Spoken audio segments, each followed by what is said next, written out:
Olá, turma, tudo bem? Vamos treinar agora um exercício para nós calcularmos qual é a vazão que temos no nosso determinado comenta, tá bom? Esse exercício aqui, ele é um exercício que eu peguei lá no livro do Frank White, que é o livro Mecânica dos Fluidos, né, do Frank White, a 6ª edição. Vou colocar a foto aqui do lado para vocês verem, tá bom? Esse é o exercício 3.6, tá bom? E esse exercício ele faz o quê? O que ele pede pra gente? Ele diz o seguinte: nós temos uma espécie de reservatório aqui, né? E esse reservatório ele tem uma fresta. Essa fresta vai estar aqui embaixo a uma altura h dada a superfície. Então existe uma superfície e a uma altura h dessa superfície para baixo, então aqui dentro do fluido, existe uma fresta. Essa fresta ela tem tamanho 2L. Então ela tem L para cima do começo da fresta e L para baixo. Então a altura dela é de 2L, tá bom? O próprio desenho, a própria geometria do problema define que para o centro da fresta é onde ele vai colocar a origem do sistema. Então ele colocou aqui Z. E ele define também que na direção para a direita aqui é X, tá? O que o enunciado pede para a gente são duas coisas. Ele pede no item A qual é a vazão que vai se desenvolver ao redor dessa fresta, né, por essa fresta, com a vazão de fluido, e também ele pede depois qual que é essa vazão, considerando depois que o H é muito maior do que esse L. É só você pensar, por exemplo, claro, uma torre de água, por exemplo, e você tem uma pequena frestinha, né? Então esse L é bem pequenininho, e você tem o H como, né, a geometria principal, né, a dimensão principal do seu problema. Tá bom? O enunciado ele é bem gentil e dá pra gente o campo de velocidade que vai se desenvolver aqui nessa fresta. E ele assume que bem aqui na fresta, o escoamento ele é bidimensional, no caso ele está saindo só nessa direção U, tanto que ele coloca U, ele não coloca nem Vzinho nem W. Ele não coloca, por exemplo, que o escoamento vai espirrar para cima ou para baixo. Logo nesta fresta, ele está assumindo que essa velocidade é dada daquela maneira ali. Tá bom? Então, U vai ser raiz quadrada de 2G H menos Z. Tá bom? Isso tudo é informação do enunciado. Só que aquele resultado dali nós já demonstramos resolvendo um exercício lá no módulo 4, que a gente resolveu um exercício de Bernoulli. Então eu peguei esse mesmo enunciado e resolvi lá para chegar nesta equação.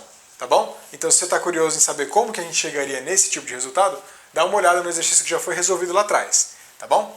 Por hora, de novo, neste problema, neste exercício, o foco é pegar este resultado e calcularmos qual que é a vazão, em função, claro, do H e da L. Né? Claro, então qual é o tamanho da fresta e também com relação qual é essa profundidade. E depois ele pede para fazer a sistemática, então levando no limite, quando H é muito maior do que L, para ver o que vai acontecer. Tá bom? Perfeito. Esse exercício, do ponto de vista de mecânica dos fluidos, ele é bastante simples. Agora, do ponto de vista de cálculo, ele não é tão trivial assim, que nem a gente vai desenvolver. Vai ter duas passagens. Ela é simples, né, não exige nada demais, mas também ele exige algumas considerações interessantes do ponto de vista de cálculo. Do ponto de vista de mecânica dos fluidos, vocês vão ver que ele se resolve muito fácil. Tá bom? Bem, vamos calcular então a vazão com base nesse campo de velocidades através desta nossa superfície. Esse é o nosso problema. Vamos lá? Em primeiro lugar, vamos colocar aqui a expressão da vazão.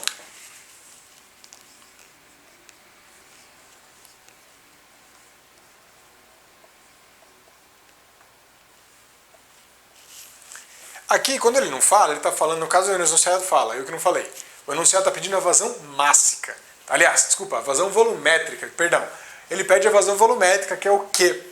A vazão mássica, M ponto, como nós já vimos no vídeo que define vazão mássica e vazão volumétrica, ela dependeria também da densidade, mas essa densidade agora não interessa para o problema. Ele está preocupado só com a vazão volumétrica, que é o quê? Por isso que eu coloquei essa expressão aqui, tá bom? Então temos nossa expressão. Vamos encontrar quem são cada um dos nossos componentes. Quem é cada um dos nossos componentes? Olha só, o V, que é o nosso campo de velocidades, para esse problema que vai ser unidirecional, só vai ter uma direção, pelo menos aqui na fresta. Claro que depois, turma, o escoamento começa a cair por causa da gravidade. Só que não é isso que nós estamos modelando. Nós estamos modelando o que está saindo aqui desse ponto. E por que seria, por exemplo, importante calcularmos a vazão nesse ponto? Claro que é importante, porque se você sabe o tamanho desse reservatório e você sabe quanto que está esvaziando, você consegue prever quanto tempo demora para esvaziar esse tanque como um todo. Vejam que a vazão, nós vamos encontrar a vazão como função do H. Então depois, para a gente calcular quanto tempo demora para esvaziar o tanque inteiro, a cada instante a gente teria que ficar, né, considerando que a vazão depende do H, certo? Então a gente vai cair numa equação diferencial, mas isso não é o foco deste problema, isso seria outro problema. Vamos calcular. Então o meu V, que é o meu vetor velocidade que vai se desenvolver, ele vai ser o I. De novo, aqui eu estou considerando que eu tenho só velocidades nessa direção, então eu tenho o meu I aqui, né? E a minha velocidade está acontecendo aqui, tá? Se eu der um zoom nesta fresta, é como se eu tivesse aqui a parede, aqui a parede, a parte de baixo, tá bom? E aqui então eu vou ter a velocidade saindo. E esse U em função do H, do Z, aliás, né? Que é quanto eu subi a partir do centro dessa fresta, tá? Bem, vamos deixar para segurar esse H, o U depois. O U está aqui. Já sabemos quem é V. Quem é a nossa direção normal? Aqui eu novamente vou considerar que a minha direção normal, olha só, como ele está alinhado com I, eu vou considerar o que está saindo. Então aqui é a minha superfície, né? Eu vou considerar então esse...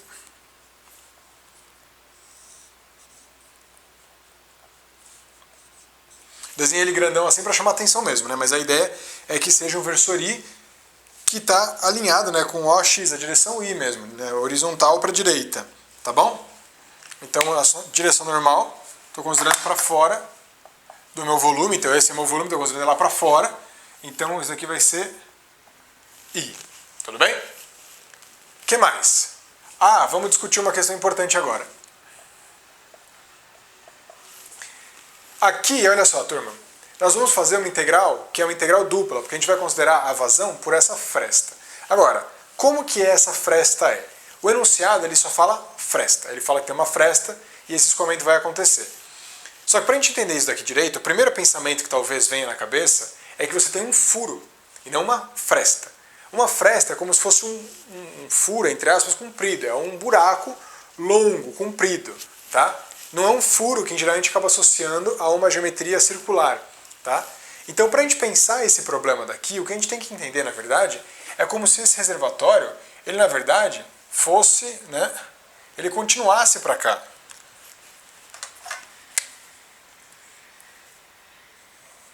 Tá bom? Então é como se eu tivesse um reservatório grande e aqui eu tivesse uma fresta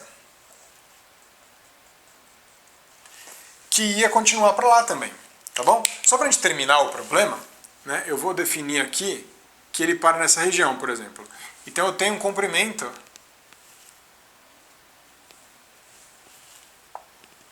né?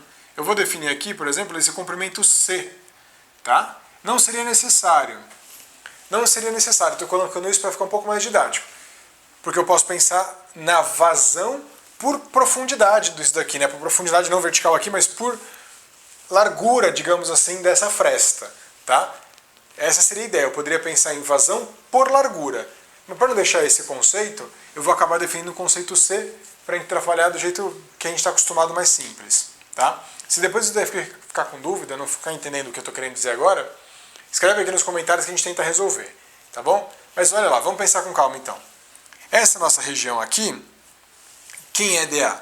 Olha só, se aqui eu tenho a direção X para cá e Y para cima, eu teria indo para dentro então da lousa a nossa direção Y, tá? Essa fresta que eu desenhei, o elemento infinitesimal de área dela, ele é dy, porque está indo para cá, né, acompanhando essa parede furada no caso, e dz, que é acompanhando a altura, tá bom? Então é isso aqui que a gente vai conseguir substituir lá, tudo bem? Então vamos ver como é que isso aqui vai ficar, olha só. Eu vou falar que a vazão vai ser a integral. Aqui de novo, eu vou colocar que ele vai vir aqui de 0 até C. Isso do ponto de vista de Y, quando eu integrar na direção Y, tá bom? Eu estou considerando de novo um tamanho finito.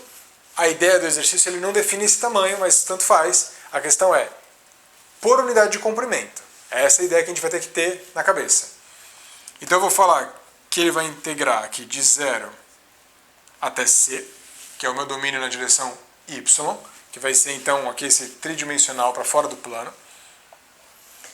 A outra integral que eu vou ter, eu vou integrar aqui, olha só, indo de menos L até L, que vai ser essa variação de altura da nossa fresta. A fresta, a parte de baixo está em menos L e a parte de cima da fresta está em L. Tá bom? Então eu tenho 2L aqui. Então eu vou integrar de menos L até L lá em cima. Tá bom? Quem? O meu vetor V, ele é U versor I. Então vai ficar U com versor I. Vou multiplicar pela direção da parede, que é o versor N. E vou multiplicar então agora pela área.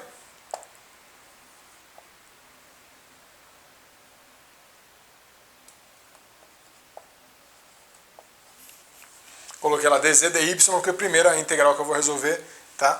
Vai ser... Na verdade aqui eu vou resolver... Vamos resolver ao contrário aqui, ó. Permita-me trocar a ordem aqui das nossas integrais.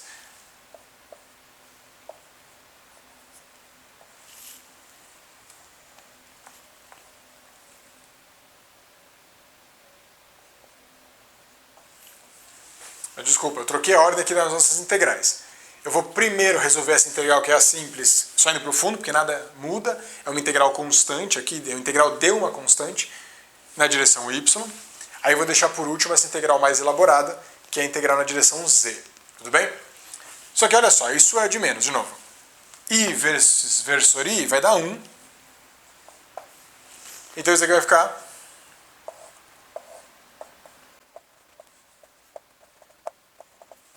E deixando claro de novo que o nosso U, ele é constante ao longo de y, ele não varia em y, tá? Então quando eu realizar essa integral aqui em y, indo de 0 a c, quando eu integrar y dy, vai ficar só y, indo de 0 a c, então vai aparecer um c, tá? Então quando eu realizar essa integral daqui, isso daqui já vai fazer com que nós tenhamos que o q vai ser o c, que é esse comprimento, vezes só a integral na direção da altura, tá?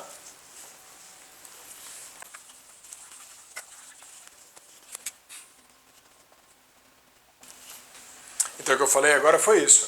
Essa integral de 0 a c, primeiro pegando ainda em y, né, vai ficar o quê? Vai ficar c. Integral de dy sozinho, sendo que u é constante, vai dar y, indo de 0 a c, vai dar só um c, que eu já coloquei para fora dessa integral de z, na direção z, tá bom? E a gente vai ter que resolver então essa equação aqui. Só agora eu vou trazer a equação do u, que o enunciado deu pra gente. Tá bom? Agora então eu vou ter que o nosso q, eu vou pegar esse c que nós tínhamos aqui e vou passar ele dividindo para cá, tá bom? Para agora sim então deixar claro que é uma vazão por unidade de comprimento do tamanho dessa fresta. O enunciado só deu para a gente a altura da fresta, mas não falou o comprimento. Então a vazão por comprimento da fresta, e você há que concordar comigo que quanto maior o comprimento da fresta, maior vai ser essa vazão, né? Mas essa relação vai ser constante em função do que nós vamos calcular. Tá bom? Então agora nós temos que calcular esta integral. Até aqui foi trivial, então nós temos que a vazão dividida pelo comprimento da fresta vai ser então a integral de menos L até L, que é a altura, né, as alturas limites da fresta, deste campo de velocidades que ele deu pra gente no enunciado, dz, tá bom? Isso daqui, chegamos então, do ponto de vista de mecânica dos fluidos, meio que acabou o nosso problema. Temos só que resolver essa integral. E para resolver essa integral a gente vai brincar um pouco de cálculo agora, tá? Aqui eu vou separar essa raiz quadrada, tá? Eu vou pegar esse raiz de 2g, que é uma constante, eu vou tirar ela da equação, e eu vou lidar apenas com a integral, no caso da raiz quadrada de h menos z, tá bom? Vamos ver como é que vai ficar.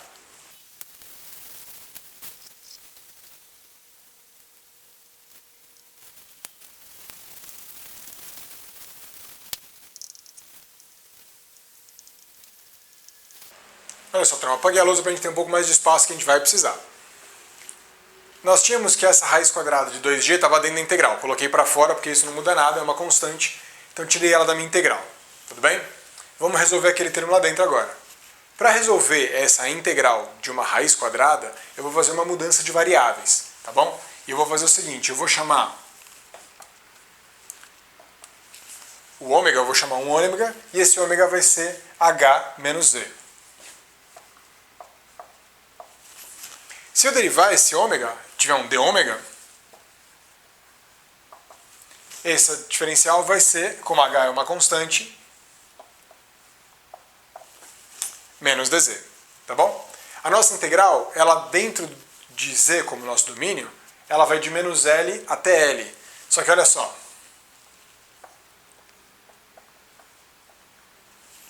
Quando z vale L, quanto que vale o nosso ômega? Vai ficar H menos L. Quando o nosso ômega, aliás, quando o z for menos L, o ômega vai ser H mais L. Tá bom? Então, já que fizemos a nossa transformação de variáveis, eu também estou corrigindo os nossos limites de integração. Tá bom? Então, o que vai ficar? Agora eu vou fazer uma integral em ômega. Onde eu tinha menos L, eu vou colocar. E por que eu fiz isso? Quando eu defino que H menos Z é ômega, eu posso falar que essa equação aqui, ela vai ser só o nosso ômega elevado a meio. Então vai ficar o dz vale d ômega, vale menos d ômega. Tá bom? Aqui eu vou poder integrar e vou fazer o quê? Vai ficar esse menos que está aqui, então vai ficar... Quando eu fizer essa integral, na verdade, de ômega elevado a meio, isso aqui é como se fosse uma integral polinomial, né? Integrar um polinômio, né? Eu vou somar 1 nesse expoente e vou dividir pelo expoente mais 1. Então isso aqui vai ficar ômega, ele estava meio, vou somar 1, vai ficar 3 meios, dividido por 3 meios. Então aplicado, então para H menos L e H mais L. Só que eu tenho esse meio, não posso me esquecer. Então eu vou colocar aqui, olha só, menos na frente, tá bom? Isso daqui vai dar então o que agora? Vai dar...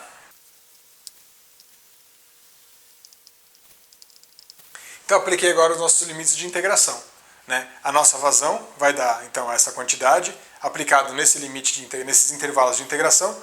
Peguei esse daqui menos esse, né? Notem agora que esse menos eu poder inverter aqui dentro, tá bom? Vai facilitar um pouco, vai ficar um pouco mais fácil, tá? Além disso, aqui eu tenho H menos L elevado a 3 meios. Isso daqui significa H menos L elevado ao cubo dentro de uma raiz quadrada, tá bom? Então eu vou trazer isso para cá. De novo, turma, olha só, para não perder ninguém aqui.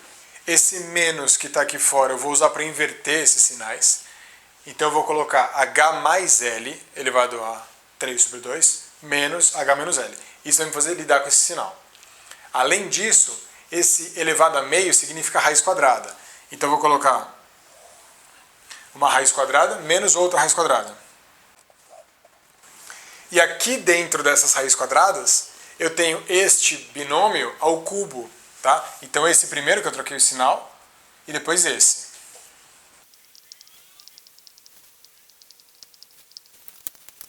Então, turma, olha só o resultado que nós chegamos. A vazão por unidade de comprimento da fresta, tá? Vai ser dada por 2/3 de 2 raiz quadrada de 2g, isso aqui é uma constante, né? É fácil de calcular, vezes, então, esta diferença de raízes quadradas, no caso. Então, temos todos este termo aqui, menos todo este termo aqui. É uma expressão bem grande.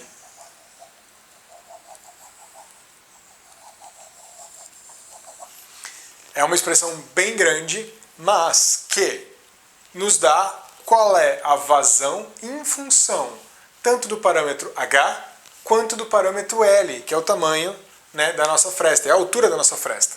De novo, reforço, isso aqui é a vazão por unidade de comprimento, porque ele não definiu isso pra gente.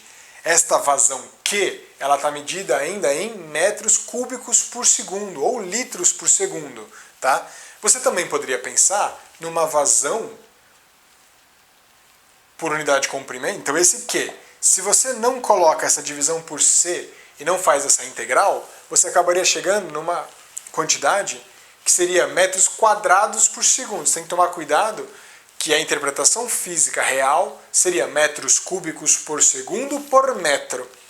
Tá bom? Então tem que tomar cuidado com isso. Esse metro no denominador tem associado a metro, mas o metro cúbico de cima está associado então a essa vazão. Metros cúbicos por segundo, então vazão, por metro. Tá bom?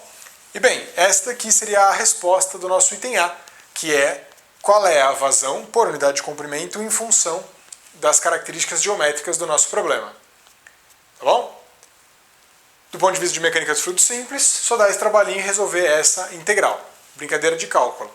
Agora nós temos outra brincadeira para resolver, que é o seguinte. O enunciado pede pra gente, e o que acontece quando o H for muito maior do que o L? Porque, de novo, a gente pode pensar numa estrutura, numa torre, por exemplo, que tem, sei lá, 20 metros de altura, e esses 20 metros de altura, nessa torre, eu faço um furo de 1 centímetro. Eu faço uma fresta lá de Isso que uma fresta de 1 centímetro é um baita furo.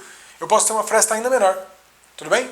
Então, qual que seria a vazão que vai acontecer quando eu tiver um H muito maior? A gente tem que tomar cuidado com a seguinte questão aqui agora. Logo de cara, você pode pensar, então tá, se o H é muito grande, eu posso zerar todos os termos aqui com L, ou que dependam de L, porque o H é muito mais relevante. Só que se a gente fizer isso, a gente vai matar esses dois termos. Porque aqui, o principal termo que nós temos é H ao cubo, e aqui também é H ao cubo. Então, se a gente desprezar os termos que dependem de L, a gente vai acabar zerando essa equação. Claro, veja que existe uma diferença conceitual muito importante. O enunciado não falou em nenhum momento que o L vale zero. Isso porque, se o L vale zero, aí sim, esse termo vão ser zero, esses outros três vão ser zero, e nós vamos ter apenas raiz quadrada de H ao cubo menos raiz quadrada de H ao cubo, que vai dar zero. Então a vazão seria zero. Claro, o furo fechou. Se nós não tivermos L, nós não temos furo, nós não temos fresta. Tá? Então existe L sim. O que nós temos que tomar cuidado então é calcular como simplificar esta nossa expressão para valores pequenos de L em relação ao H. Tá bom? Eu vou mostrar como é que isso vai ficar, mas primeiro eu preciso apagar a lousa para trazer esse resultado aqui para cima. Um minutinho.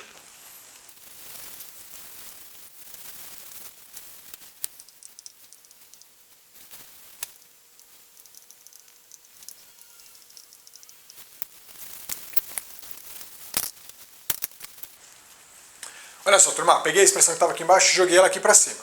Tá? Então, de novo, a diferença dessas nossas duas raízes quadradas. E agora nós temos que avaliar o que acontece quando o H é muito maior do que o L. Tá? Uma dica para resolver esse tipo de problema nesses casos é fazer o seguinte. Pega o H, que a gente vai considerar aqui, isola ele.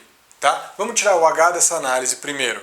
Tá bom? Vamos criar uma nova análise que vai ser o quê? Olha só, eu vou pegar o H que está aqui e vou colocar ele em evidência nesses dois parênteses. Olha só, turma. O que eu fiz então desse passo para esse foi colocar esse H ao cubo aqui em evidência, né? Então aqui vai ficar 1.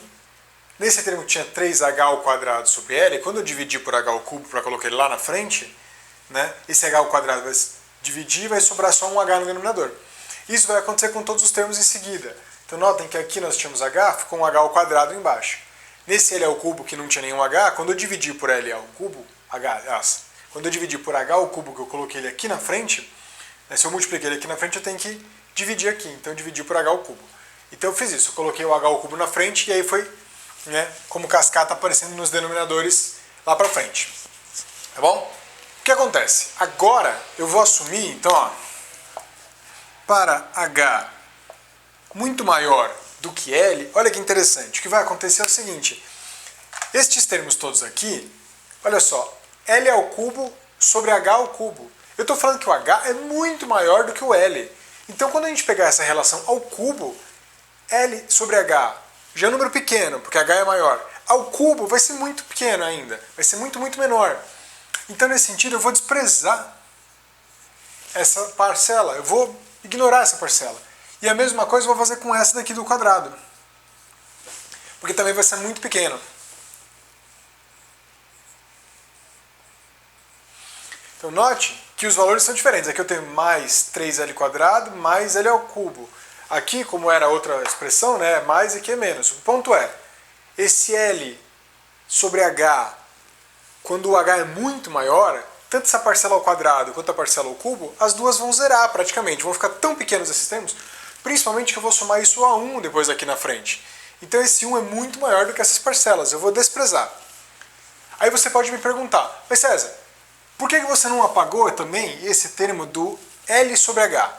Eu não apaguei esse termo porque se eu matar esse termo daqui também, vai só sobrar H vezes 1 no caso, né? Então vai ficar H ao cubo, e nesse parênteses aqui, nessa raiz quadrada, vai ficar também só H ao cubo. Ou seja, se eu desprezar todas essas variações dentro do parênteses, eu vou pegar com que essa raiz quadrada é igual a essa. Então essa subtração vai dar zero, e então eu vou ter vazão zero e vou matar meu problema. Não é isso.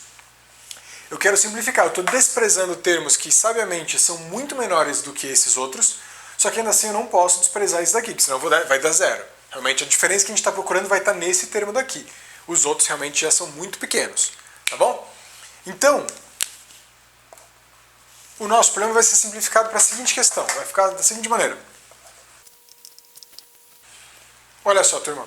Esse H ao cubo, eu também vou tirar ele da raiz quadrada. Então vai ficar H elevado a 3 meios. E esse H elevado a 3 meios eu vou tirar desta raiz e também desta raiz. Então eu vou colocar ele em evidência já. Vejamos então que a nossa expressão ficou muito simplificada agora. Aqui nós tínhamos vários termos, eu consegui desprezar 4 desses termos em função dos outros que são muito mais relevantes, e eu coloquei esse H ao cubo em evidência. Então nós tínhamos essa parcela inicial, temos agora esse H ao cubo dentro da raiz quadrada, de novo, quando ele sai da raiz quadrada, é como se ele não estivesse carregando aqui, né? Na verdade, esse sobre 2 ele ainda está carregando a raiz quadrada. E aí eu estou analisando só o que agora? Essa subtração entre as raízes quadradas, né? O que sobrou aqui, né? Raiz de 1 mais 3L sobre H e 1 menos 3L sobre H. Agora, nós temos um próximo passo para simplificar essa etapa daqui. E para fazer isso daqui, eu vou fazer a seguinte analogia. Eu quero simplificar, eu quero aproximar essa função da raiz quadrada, tá bom? Porque nós sabemos que L sobre H é um número bem pequeno. Isso porque o H é muito maior do que o L. Então nós temos, na verdade, aqui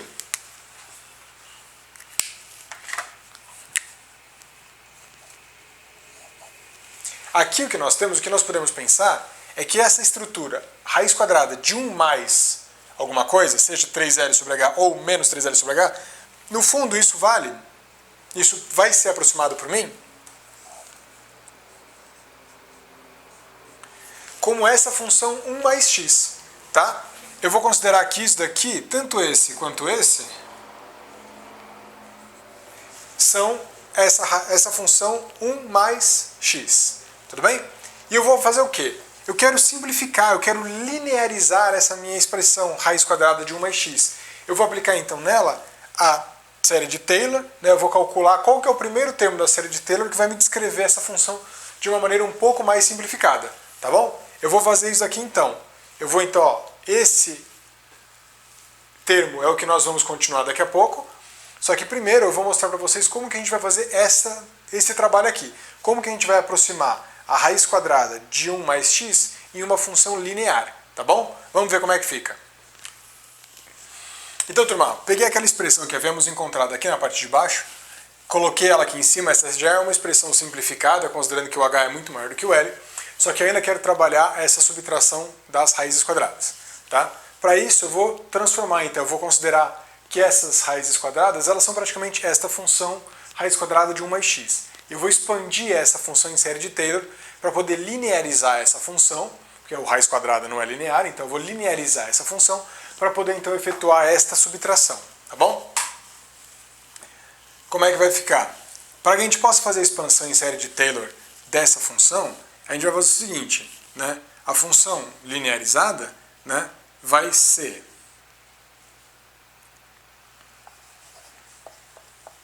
vou assumir que essa função g, no caso, é a função linearizada daquela minha f ali.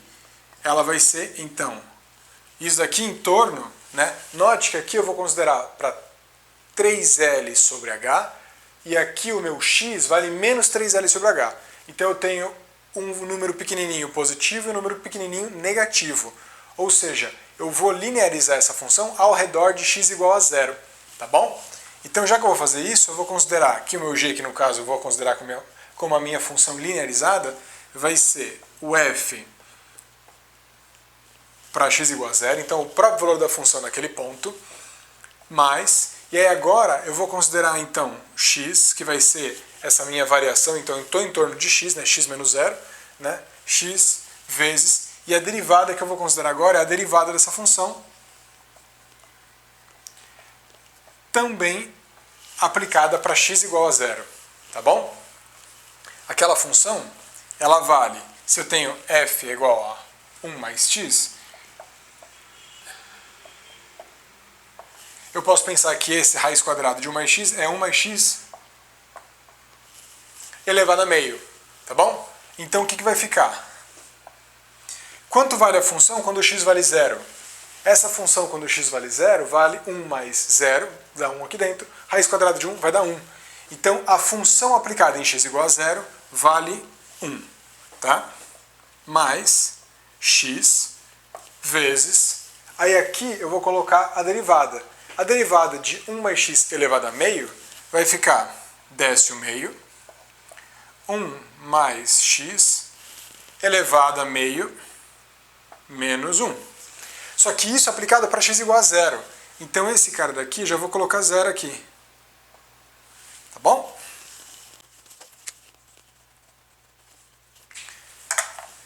Quanto que vai dar? 1 mais 0 vai dar 1. 1 elevado a qualquer coisa, aqui nesse caso, vai continuar dando 1. Vai sobrar só esse meio. Tá? Então aqui, essa nossa função expandida em série de Taylor para a primeira série ainda, para a primeira parcela, vai ficar que o g de x vai ser 1 mais x vezes meio, ou x sobre 2, tá bom? O que a gente está falando aqui agora é o seguinte, a função raiz quadrada de 1 mais x vale aproximadamente 1 mais x sobre 2. Isso para valores próximos de x igual a zero, tá bom? Olha só, vou colocar aqui um gráfico que a gente consegue ver essa comparação.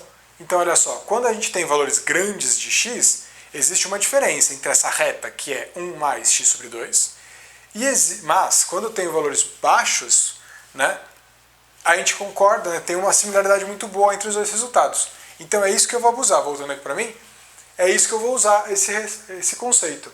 Aonde nós tínhamos raiz quadrada, eu vou trabalhar um conceito parecido com isso.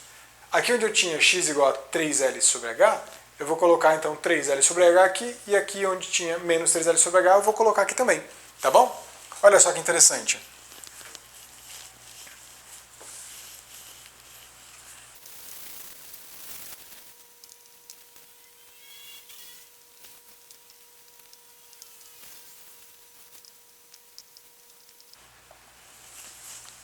Olha só, turma. Então, quando a gente pegar essa primeira parcela, que está aqui, ela era a raiz quadrada de 1 mais x, onde o x, nesse caso, vale 3L mais h.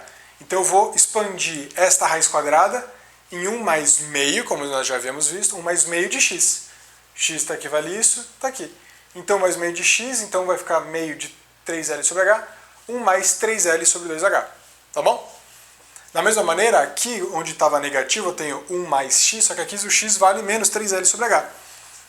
Vai ficar 1 mais meio de novo, né? E aqui o x, nesse caso, então, valia menos 3L sobre h. Quando a gente fizer essa conta, vai ficar 1 menos 3L sobre 2h. Tudo bem? Substituindo, então, esses resultados aqui em cima, olha só que vai ficar.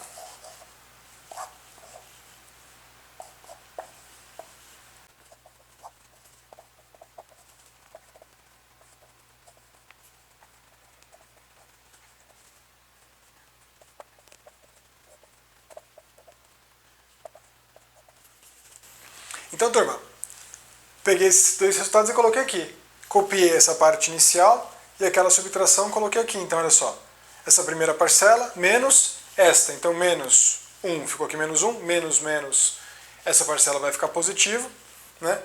Aqui o 1 menos 1 vai simplificar. E aqui sobra, então, essas duas parcelas, né? Que foi o que veio dessa nossa análise. Lembra que eu comentei lá atrás? Se a gente simplificasse demais, eu teria cancelado esses dois termos. Só que veja como esses dois termos não dão zero. Em nenhum momento nós assumimos que o L é zero. Ele era muito menor. Isso nos permitiu considerar e desprezar alguns outros termos. Mas não pude desprezar todos, porque senão eu teria desprezado esses dois aqui. Eu tenho 3L sobre 2H, 3L sobre 2H. Então isso daqui, essa soma, vai dar 3L sobre H no caso. Tá bom? Quando a gente junta com o resto do resultado, vai dar essa parcela aqui. Só para finalizar,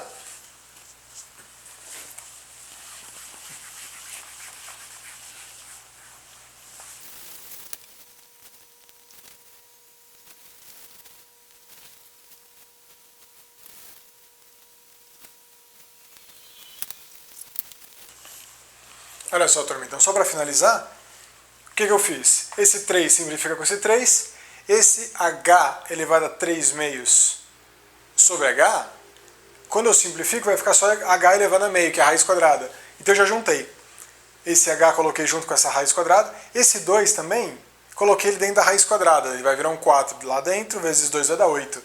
Só para deixar todo mundo junto. 8GH, todo mundo aqui dentro, vezes L que está do lado de fora.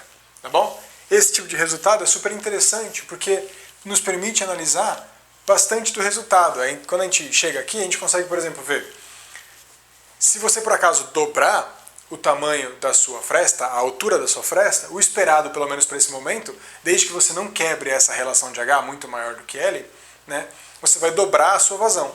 Em compensação, se você aumenta a altura, né, a profundidade que você está considerando da sua fresta em relação à superfície livre, né, se você dobra ela, você não muda na mesma proporção a vazão. Tudo bem? Você vai mudar isso dentro de uma raiz quadrada.